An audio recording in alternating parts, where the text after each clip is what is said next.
The leaders, the shakers, the game changers, the millennial movers. My name is Samantha Phelan, and I'm from Mount Pearl, Newfoundland. I'm a digital media and monetization consultant for professional sports teams and influencers. So I worked with the St. John's Ice Caps, who were the AHL affiliate of the Winnipeg Jets and the Montreal Canadiens for numerous years, for 5 or 6 years. And from there, I just started working with sports teams as soon as they relocated to Laval, working with professional sports teams across MLB, NFL, EPL, NBA, myriad of different sports teams, on really helping them dive into what it takes to create revenue off of digital channels. Have people ever doubted you'd be able to make it in this line of work here? I don't know, honestly, it doesn't really matter to me if there's doubt from other people. It's how grounded am I in believing the concept of the value that I have to offer. I think the biggest risk for me is knowing that 50 years time, my role, my job in general, probably won't exist because of how fast social's changing, technology's changing, everything's changing. My job didn't exist 20 years ago. It didn't exist 10 years ago.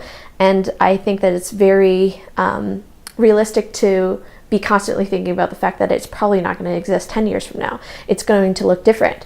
But the grounding feature in my job, the way that I see it and what I'm most passionate about, is consumer behavior and user behavior.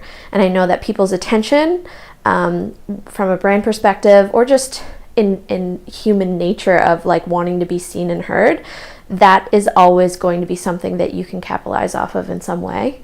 And so I see my role potentially changing, and there is risk involved in that, but the fact that I'm aware of that in the first place, I think, puts me in a position to be able to shift and make changes in my business along the way.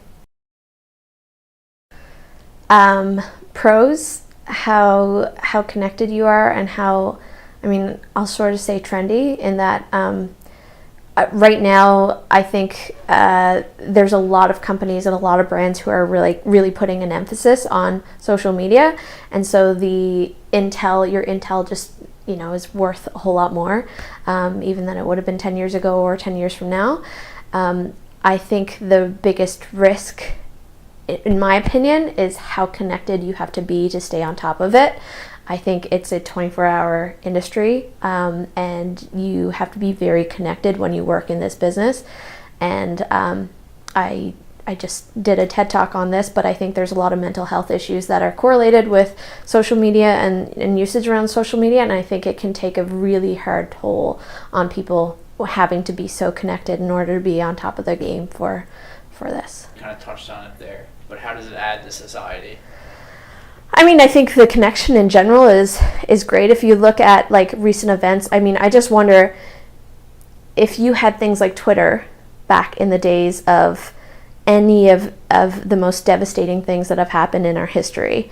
If you look at things that had happened during wars, and if we had the transparency to know certain things that were going on behind the scenes, but they just didn't have that type of distribution channel back then, I think we would have seen a lot less devastation, because you'd have a lot more public pushback from some things like that. Yeah. I don't want to go into specifics, but in general, I think there's a lot of positives that come from it. I think the sense of community that comes from social is beyond what any of us could ever fathom, and it can be really, really good for people who don't feel as though they have a sense of community immediately around them, to find community through online spaces and work off of that.